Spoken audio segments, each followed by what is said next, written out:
Intelligence. The Flynn effect. Imagine a time traveler from 1920 lands in a modern psychologist's office. We hand them a standard IQ test. This person isn't uneducated for their time. They might be a sharp business owner or a skilled craftsman. But when the results come back, they hit a score of 70. By modern standards, they are on the threshold of an intellectual disability. Now flip the script. You take a perfectly average person from today, someone who spends their time navigating complex apps and spreadsheets, and drop them back into 1920.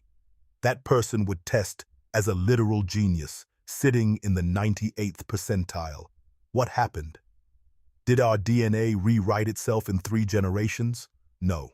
Evolution is a slow-motion film. This phenomenon is called the Flynn effect.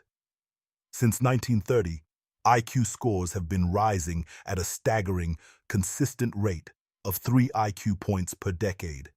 That is roughly 0.3 points every single year. Over the last century, we have gained roughly 30 IQ points, 2 full standard deviations. We haven't just gotten smarter in a vacuum. We have undergone a fundamental cognitive mutation.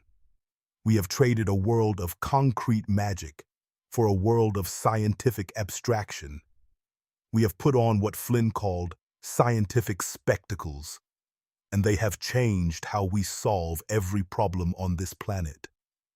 Today, I want to walk you through why this happened, why the death of magical thinking was the birth of modern intelligence, and how the secular rise created the most complex economies in human history. The hardware, better fuel, better brains. Before we talk about the software of the mind, our ideas, we have to acknowledge the hardware.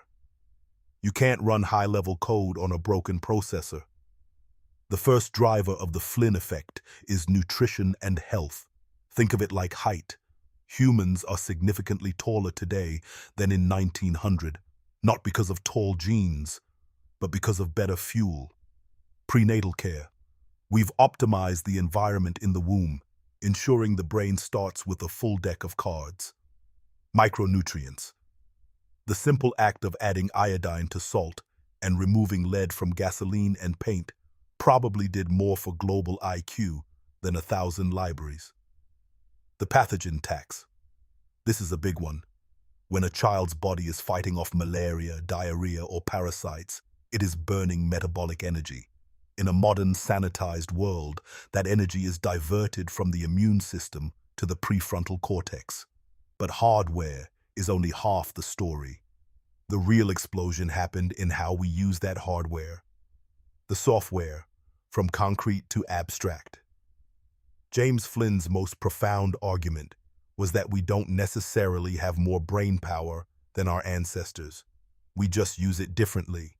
He categorized this as the shift from concrete to abstract thinking.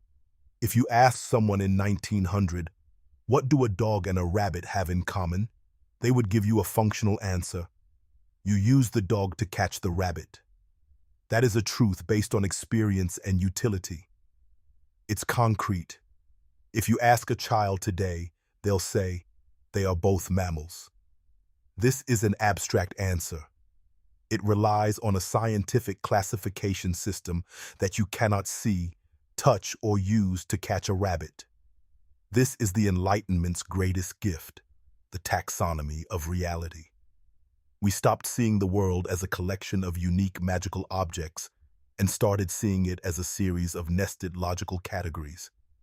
This is why the biggest gains in IQ are not in vocabulary or math, crystallized intelligence. The gains are skyrocketing in fluid intelligence, the ability to solve novel problems and recognize patterns in things we've never seen before. We have been trained by our environment to be brain gym athletes. From video games to complex software interfaces, we are constantly processing dense, symbolic information. We are living in a giant 24/7 version of a Raven's progressive matrices test. The the secularization contribution. Now let's get into the core of this, the link between secularism and intelligence.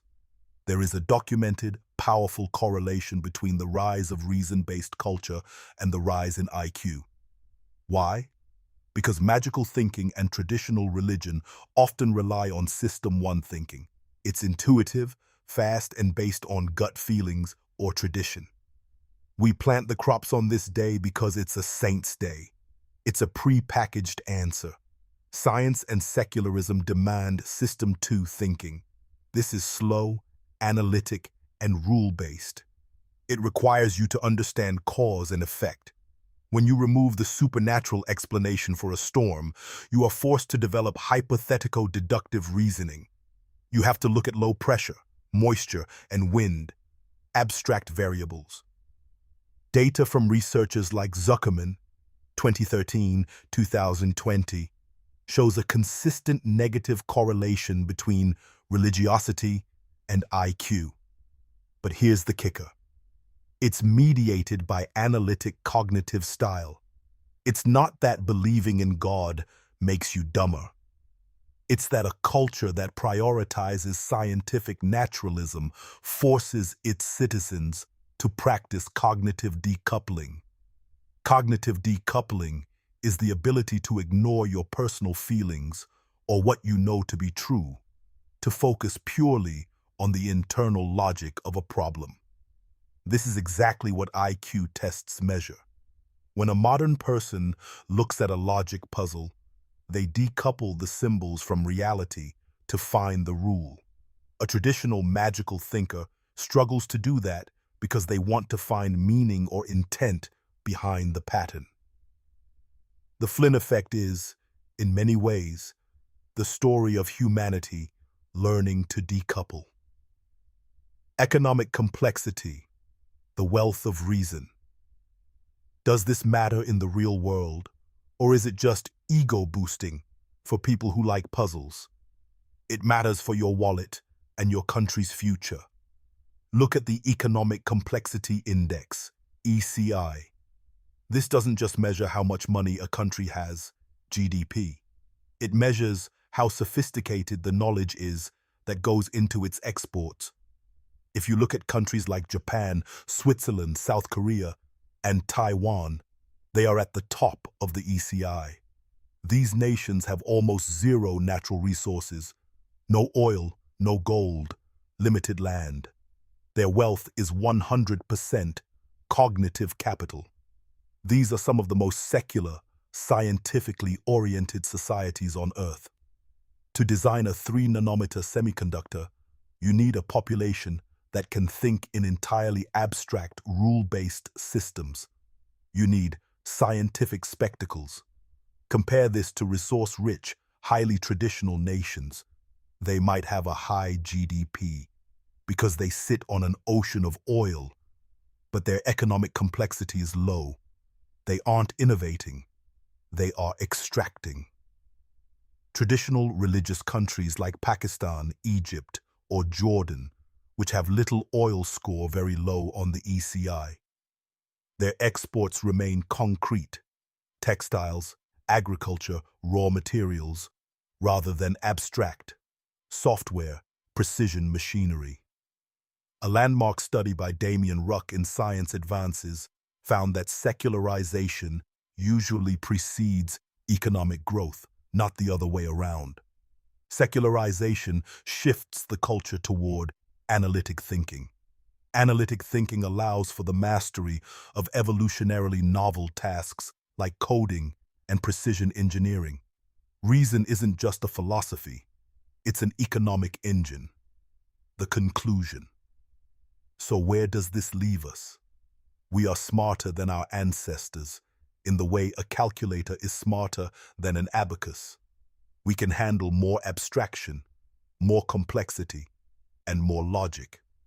The Flynn effect shows that our environment is the ultimate sculptor of our minds. By embracing the Enlightenment, by choosing reason, humanism, and science over magical thinking, we didn't just change our books. We changed our brains. We moved from the savannah mind to the scientific mind. And in doing so, we unlocked the ability to solve problems our ancestors couldn't even name. We are living through a secular rise. We are the beneficiaries of a century-long cognitive boom. The question now is, what are we going to do with all this extra processing power?